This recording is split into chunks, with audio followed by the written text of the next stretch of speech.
자, 그럼 본격적으로 돈 걱정에 답답한 우리의 속을 시원하게 만들어 보겠습니다. 화요일의 활명수 양희승 전문가 모셔보죠. 안녕하세요. 네, 안녕하세요. 겨울의 하얀 눈처럼 크리스마스의 부드러운 생크림 케이크 같이 스윗한 남자 양희승입니다. 네. 반갑습니다. 올해도 다들 힘드셨다고들 얘기를 하시더라고요. 네. 저는 개인적으로 여러 가지 경제 이슈들 참 많고 다들 힘들었던 경제 뉴스들 참 많았지만 금리 인상 이 뉴스가 제일 기억에 남고 가정경제가 금리 인상 때문에들 많이 휘청거렸잖아요. 그래서 네. 좀 씁쓸하기도 하고. 그래서 저는 이 시간을 기다리면서 우리 동키분들을 위한 가정경제의 희소식은 뭐 없을까. 네, 그래서 저는 양희승 전문가님 많이 기다렸습니다. 아유, 저도 많이 기다렸습니다. 얘기 좀 해줘요. 방금 이제 주디 말씀하신 것처럼 우리나라의 경우에 이 개인 자산 중에서 부동산 자산이 차지하는 비중이 매우 크죠. 우리가 하우스푸어라는 말도 있고. 맞아요. 그러니까 집 때문에 뭐 다른 걸 하질 못하는 이제 그런 상황들이 많이 있으실 텐데 네. 그런 상황에서 금리가 지속적으로 이제 인상이 되면서 자연스럽게 가계 대출에도 영향을 미칠 수밖에 없었고 지난달까지 8개월 연속으로 전 금융권의 가계 대출이 증가 추세에 있다. 맞아요. 이제라는 또 소식이 있고 최근에 통계를 보니까 은행권의 주택담보대출은 올해 3월부터 증가세를 보이면서 3월에 2조 2천억 원으로 시작을 해서 이제 10월에는 무려 2배가 넘는 이제 5조 7천억 원을 넘어섰다라는 이제 그 소식이 있었습니다. 맞습니다. 그래서 그런 얘기들 많이 하시죠. 매달 대출 이자만 갚아 나가기도 참 벅차다. 그렇습니다. 그래서 가정 경제가 대체 어디서 돈이 새고 있는지를 찾아야 된다. 그런 얘기들을 많이 해 주시지만 우리는 아무리 찾아봐도 그 틈을 찾기가 쉽지가 않거든요. 네. 그래서 전문가분들이 늘 강조해 주시는 부분이 고정 지출을 통제해라. 그중에서도 비상 상황을 위해서 가입하는 보험 얘기를 많이 해 주시잖아요. 네. 이게 아예 안 들었다가는 목돈이 한꺼번에 나갈 수도 있고 과하게 들었다가는 쓸데없이 돈만 쓸 수도 있으니까 이게 고정지출 중에서도 보험 이 공부가 진짜 많이 필요한 것 같다는 그렇습니다. 생각이 듭니다. 네. 최근에 여러 매체를 통해서 보도된 뉴스를 보니까 2024년에는 제2의 국민건강보험이라고 할 수 있는 이 실손 의료보험의 보험료는 오르고 자동차 보험의 보험료는 내린다는 뉴스가 있더라고요. 그러니까 이 시간을 통해서 저희가 몇 번 전달 드린 내용이기는 한데 네. 좀 더 심층적으로 오늘 좀 얘기해 주셨으면 좋겠어요. 그러면은 자동차 보험의 보험료는 내려가고 네. 1년에 한 번씩 갱신을 하잖아요. 그렇죠. 네. 그러면은 어떻게 내려간다는 거예요? 네, 우선 뭐 자세히 보면은 자동차 사고는 일단 금액을 떠나서 사고 건수가 많게 되면은 자동차 보험료 할증에 큰 영향을 그쵸. 미치거든요. 네.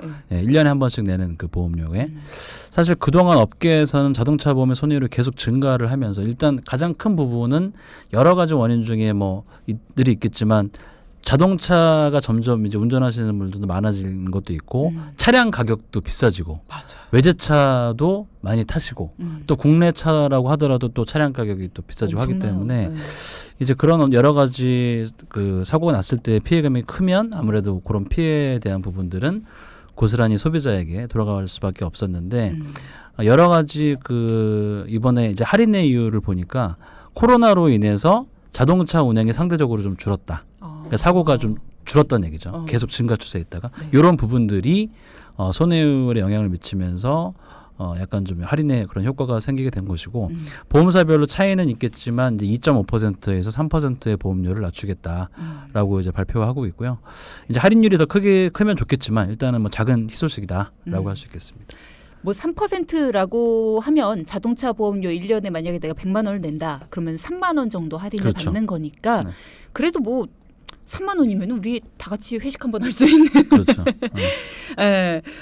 최근에 자동차 보험에 대해서 한번 저희가 다뤄보기도 했었습니다만 우리 스윗한 활명수 양희승 전문가께서 동키 여러분에게 자동차 보험료 조금이라도 아낄 수 있는 팁을 좀 주시면 좋겠어요. 네. 그러니까 저희가 뭐 돈키호테에서 많은 또 방송을 통해서 이렇게 말씀을 드리지만 또 들을 때마다 새로운 내용들이실 거예요. 그래서 또 중요한 내용이기 때문에 강조를 다시 한번 드리면 이 자동차 보험료 이제 갱신하실 때 가장 할인율이 큰 특약 중에 하나가 바로 마일리지 특약.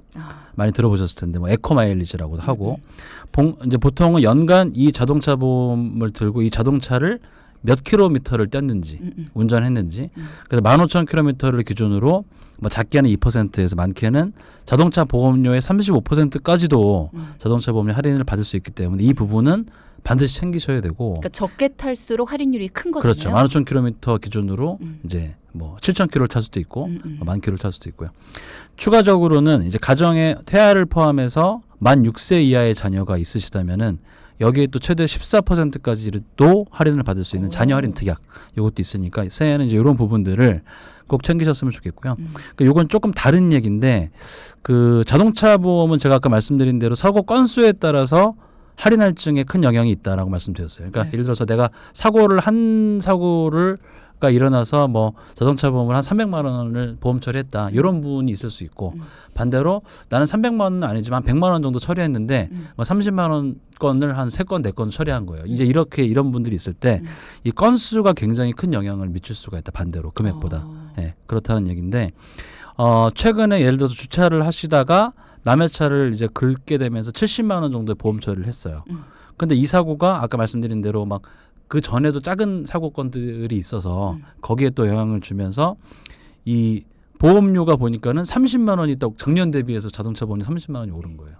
이렇게 되면 자동차 보험료는 그 사고라고 하는 것이 이번에 갱신할 때만 영향을 미치는 것이 아니라 3년 동안 물고 간다라고 하잖아요. 이제 그렇게 영향을 미치기 때문에 30만 원의 보험료가 올랐으면은 앞으로 사고가 없다라고 가정하더라도 3년 동안 90만 원의 보험료가 인상이 된 거죠. 이 사고 건수로 인해서. 그런데 자동차 보험으로 처리한 금액은 70만 원밖에 안 돼요. 그죠? 그럼 이제 비교하게 되면은 내가 앞으로 낼 보험료가 더 크게 된 거죠. 그래서 이런 것들을 좀 비교를 해서 만약에 그러면 이 사고가 없었다면 어떻게 됐을까라고 해서 요 보험 처리한 금액을 보험에서 다시 환입 처리를 하는 거예요. 예를 들면 70만 원 내가 자동차 보험 처리하면서 보상 받은 거를 아깝긴 하지만 내 돈으로 다시 그 환입 처리하게 되면은 그 사고 이력이 지워지고 사고 이력이 없는 상태에서 다시 보험료가 재산정이 되게 되는 것이죠. 자, 지난번에도 한번 설명드렸던 내용이지만 몰랐던 분들 굉장히 많으셨었어요. 그 당시에도. 다시 한번 정리를 해드리면 내가 자동차 사고가 나서 보험 처리를 했다. 근데 갱신할 때 보니까 이 사고 때문에 보험료가 너무 올랐다. 또 3년 동안 할증이 된다. 이럴 때는 방금 전문가님 말씀 주신 것처럼 이때 보험 처리한 금액이랑 할증될 보험료를 비교를 해서 만약에 할증이 될 보험료가 더 크다면 그 사고를 환입 처리하면 된다. 그러니까 내가 보험 처리하면서 보험사가 썼던 비용 그거를 다시 보험사에 납부를 내가 하면 그 당시에 사고 이력을 지우는 거죠. 지우개로 지우듯이. 그래서 장기적으로 보면 그게 더 나을 수도 있다라는 이야기입니다. 큰 사고는 당연히 보험 처리로 해야겠지만 네, 그렇죠. 작은 사고들 같은 경우에는 뭐 현장 합의를 하거나 아니면 환입 처리를 통해서 해결하는 게 더 나을 수도 있다. 그러면 50만 원짜리 사고 2건으로 하는 거랑 100만 원짜리 한 건 하는 거랑 그러니까 건수가 더 중요하다라는 얘기는 50만 원짜리 2건을 내가 사고 처리를 보험으로 하는 게 더 손해일 수 있다라는 거예요. 그렇습니다. 예. 그래서 그런 경우에는 이제 보통 자동차 보험이 만기가 예를 들면 1월 1일이다. 그러면 그 전월 이제 예를 들어 뭐 12월 초라든지 그때 이제 미리 갱신하기 전에 보험료를 견적을 받아볼 수 있는데 그러면 이제 그게 전부 다 사고 반영 같은 것들이 된 것이거든요. 그러면 그 사고를 만약에 빼게 됐을 때 어떻게 되는지 충분히 그걸 판단할 수 있는 시간적인 여유가 있기 때문에 미리미리 알아보시고 비교해 보시고 하시면 좋을 것 같습니다. 그렇군요. 자, 자동차 보험에 대한 정보 잠깐 알아봤고요. 또 한 가지 실손 보험이 몇 세대냐에 따라서 오르기도 하고 내릴 수도 있다고요? 네. 이 제2의 국민건강보험이자 가장 중요한 보험 중에 하나가 바로 실손보험인데 눈여겨보실 부분이 가입 시점에 따라서 즉 내가 가지고 있는 실손보험이 몇 세대이냐 이거에 따라서 인상폭이 다르게 적용된다라는 것인데요. 일단 이 실손보험이 표준화되기 이전 2009년 10월 이전에 1세대 실손보험 가입자분들이 있으신데 이분들은 오히려 4% 정도를 인하하겠다. 그리고 2세대는 1% 인하. 그러니까 올리지 않겠다는 부분이 이게 좀 큰 부분이고요. 그다음에 반대로 소위 착한 실손이라고 불리던 2017년 4월부터 판매된 3세대 실손의 경우에 무려 18%가 인상이 된다. 그리고 마지막으로 2021년 7월부터 현재까지 판매가 되고 있는 4세대 실손의 경우에는 내년에는 일단 동결될 예정입니다. 지금 아마 방송 들으시는 분들 내 실손 몇 세대더라? 내가 실손 언제 가입했지? 하고 계실 것 같습니다. 그동안에 옛날 실손보험들은 공제 금액이 적고 소비자에게 혜택이 큰 대신에 인상폭이 너무 커서 매달 너무 많은 실손보험료를 납부한다 이랬던 분들 많으실 텐데 이번에는 옛날 실손은 오히려 인하를 하고요. 2017년부터 판매된 착한 실손은 인상이 된다고 합니다. 특히나 3세대 실손이 18%나 인상이 된다. 그러면 착한 실손이 아니라 나쁜 실손 아니에요? 그러니까요. 그렇게 볼 수도 있으실 것 같은데 저도 개인적으로는 이 착한 실손 3세대 실손을 가입하고 있거든요. 18% 인상된다는? 네. 어이구. 근데 이제 보험료가 한 달에 17,000원 정도 아직은 젊다 보니까 이렇게 저렴한 보험료를 납부하고 있는데 네. 왜 이렇게 인상을 하지 하고 이제 고민을 하다가 제가 최근에 이 보험연구원의 실손보험 현황과 관련한 연구 자료를 이제 봤어요. 근데 이 자료에 따르면은 2023년 3분기 기준으로 각 세대 그 실손보험의 손해율이 1세대는 109%, 109.6%, 2세대는 119.8%에 반해서 3세대는 손해율이 154.9%였습니다. 그러니까 내가 보험회사가 100원을 받으면 뭐 1세대는 109원이 나가고 뭐 3세대는 100원 받았는데 154원을 보험금으로 주고 이렇게 되는 건데 이제 뭐 10만 원으로 계산한다고 하면은 내가 보험에서 10만 원을 받고 고객에게 소비자에게 보험금으로 15만 원을 지급하는 이런 역마진이 이제 이루어졌다는 건데요. 그러니까 보험회사가 지금 자선 사업을 하고 있다. 3세대는. 뭐 예, 그렇게 보험회사가 일부. 느끼고 있다는 거죠. 그렇죠. 근데 통계를 좀 더 자세히 보니까 1, 2세대는 손해율이 점차 떨어져서 이제 안정화가 이루어지고 있어요. 보니까. 근데 반대로 이러한 착한 실손은 2021년에 손해율이 116.2%, 22년도에 131%, 1.5% 그리고 올해 말씀드린 대로 154.9%로 폭증을 하고 있는 그런 상태라고 할 수 있는 것입니다. 아니 그러면 3세대 착한 실손 가입하신 분들은 뭔가 좀 고민이 많아지실 것 같은데요. 그렇죠. 저도 좀 고민을 하게 되는데 3세대 착한 실손이 이렇게 인상된 부분이 뭘까? 뭐 이게 이제 약간 동전의 양면과도 같다고 할 수가 있겠는데요.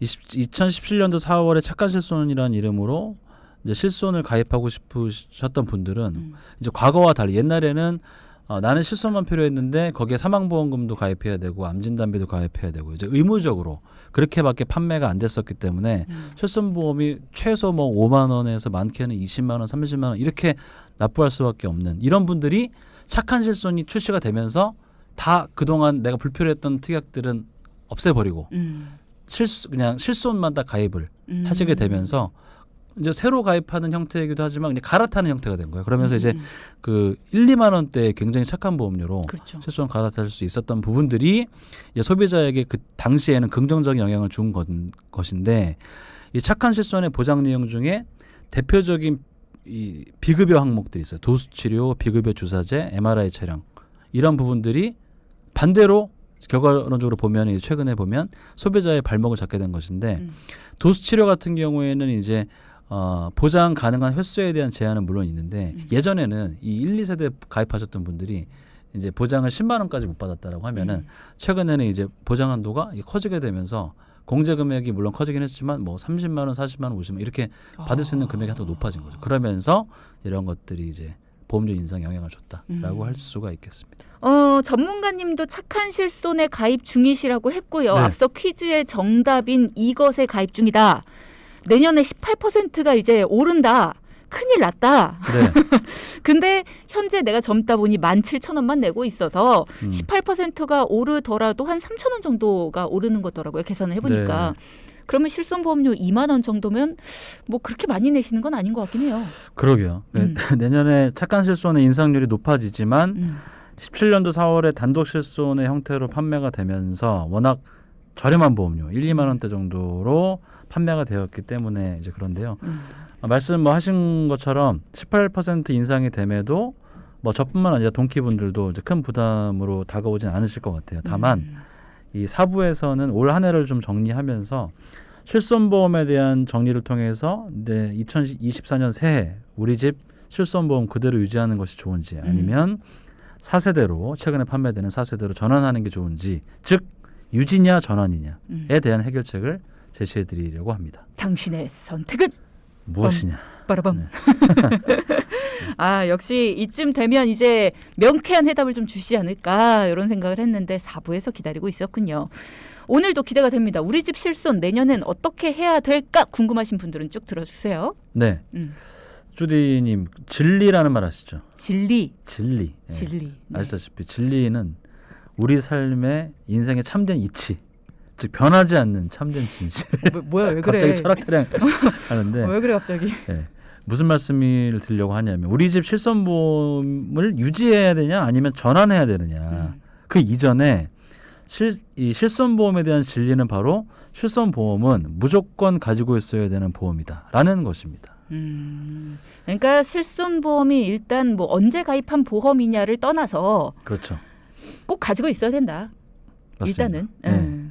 이 보험연구원에 따르면은 실손보험의 경우에는 전 국민의 72.6%, 즉 10명 중 7명이 가입하고 있을 정도로 중요한 보험인데 이 다른 통계를 보니까 우리나라의 국민 의료비는 OECD 국가 중에서 가장 빠르게 증가 추세를 보이고 있거든요. 네. 즉 이제 국민 개인의 의료비 부담은 계속 지속적으로 가중될 것으로 예측이 되기 때문에요. 그럴수록 이 공적 제도인 국민건강보험 그리고 이것을 보완해 줄 수 있는 사적 보험인 실손의료비가 이 두 가지가 잘 또 튼튼한 기초가 되어야 되겠다라는 것이고 우리나라는 이제 전에도 여러 번 말씀드렸지만 2025년에 초고령 사회에 진입할 것으로 전망이 되기 때문에 이렇게 65세 이상의 노인분들이 늘어나면 뭐 만성질환 유병률도 이제 증가를 하게 되고 이 실손 보험금의 지급액도 2022년에는 약 12조 원인데 앞으로 10년 정도 뒤 32년에는 15조 원에 육박할 것이다. 이렇게 예상되고 있습니다.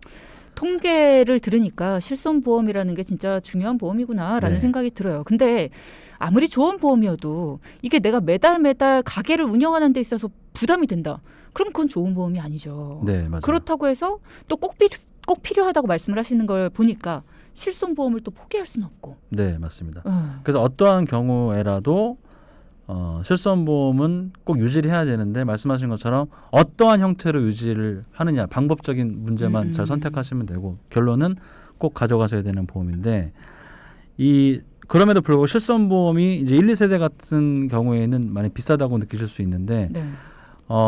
왠지 이거를 놓치기가 너무 아까우셔가지고 그러니까 100% 내지 거의 내가 청구하는 금액의 거의 대부분을 그러니까 90% 이상 또는 100% 이렇게 돌려받을 수 있다라는 부분 때문에 포기하고 그쵸. 싶지 않다는 분들이 많이 계신데 그러니까 내가 병원 갔다 오거나 아팠을 때 사용하는 돈은 도로 다 돌려주니까 그렇죠. 네. 대부분을. 네. 근데 요즘에 3세대, 4세대는 뭐 적게는 한 10%에서 많게는 30%까지 공제를 하게 되니까 네.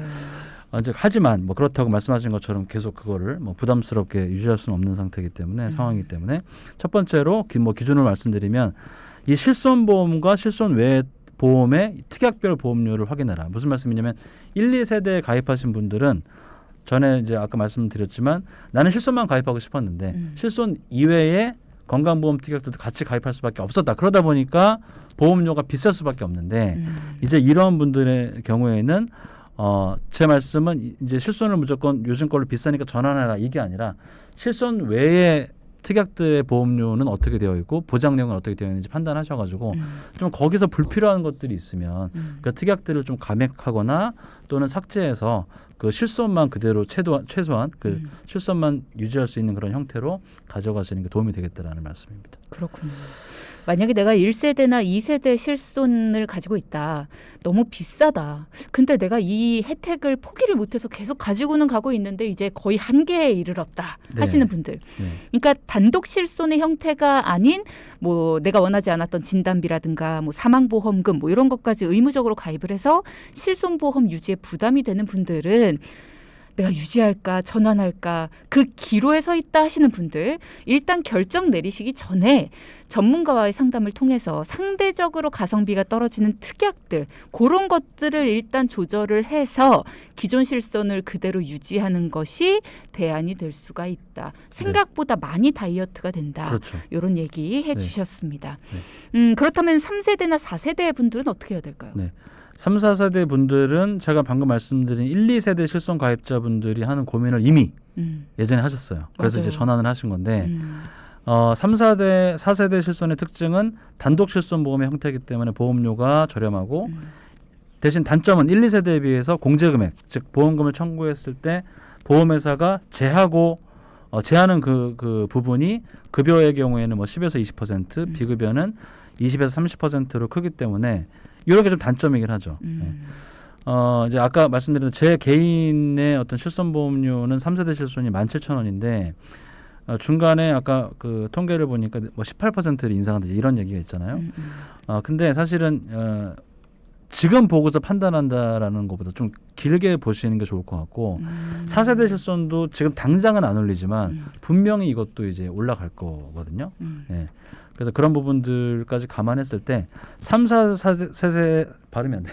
3, 4세대 실손보험료는 시작 시점의 보험료가 원체 뭐 10,000원에서 30,000원 정도로 저렴했기 때문에 일단 무조건 이제 그 형태로 그대로 가져가시는 게 좋겠다라는 말씀을 드리겠습니다. 근데 저는 이제 김인숙 님도 그런 비슷한 문자 주셨지만 저도 착한 실손으로 갈아탔어요. 너무 부담이 돼서요. 아직까진 만족하는데 또 오른다니 이런 문자를 주셨거든요. 네. 그러니까 기존에 1, 2세대 실손을 가지고 계시던 분들을 3, 4세대 실손으로 옮기도록 만들었던 게 이 그렇죠. 보험회사에서 기존에 우리가 혜택 많이 드렸지만 너무 비싸지 않아요? 그러니까는 혜택 조금 줄이지만 저렴한 걸로 오세요. 이렇게 얘기를 했었잖아요. 보험회사에서. 네, 맞습니다. 그렇게 하면서 혜택을 팍팍 줄여놓고 이제 옮겼는데 금액을 이렇게 많이 늘려버리면 이거는 고객을 너무 우습게 보는 거 아닙니까? 그러니까 네. 많이 늘리진 않았으면 좋겠는데 이렇게 18%씩 인상하고 이거는 고객을 우롱하는 겁니다. 맞습니다. 그러지 않았으면 좋겠어요. 네. 그래서 실손보험은 이제 왜 다들 웃죠? 사적인 제도, 그러니까 민영 보험회사의 상품이지만 이 국민건강보험과 직결되는 부분들이 있어요. 그러니까 그 나라에서도 어떤 이 실손보험이 인상되는 가장 큰 원인 중에 하나는 바로 비급여 치료에 대한 부분들이 다 병원마다 제각각이고 의료기술들이 새로 개발되면서 이런 비급여 치료에 대한 부분들이 워낙 비싸기도 하고 또 뭐 의료 쇼핑이라고 하는 것처럼 그런 그 도덕적인 해이가 많이 있기 때문에 그렇기 때문에 이런 부분들은 또 나라에서 철저하게 좀 그런 거 일어나지 않도록 제재도 좀 해야 될 것이고 네.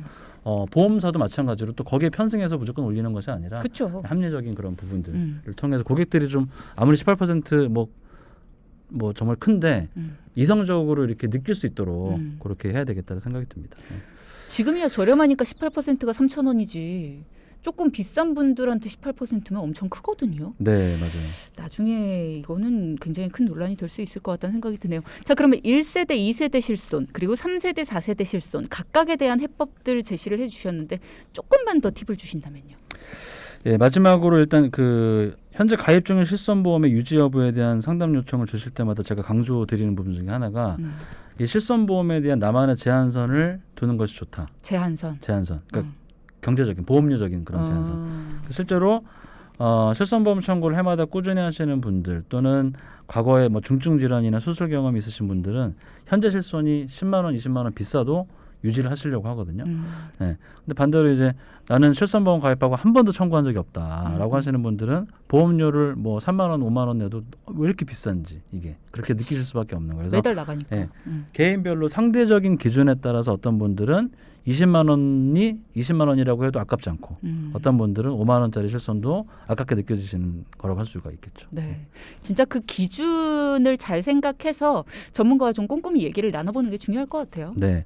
그래서 중요한 판단 기준 중에 하나가 방금 말씀드린 그런 한계선인데 내가 연간 납입하는 실손 보험료와 한 해 동안 내가 청구해서 돌려받은 그 실손 보험금은 한 얼마 정도 되는지 실제로 비교를 한번 해보시는 거예요. 네.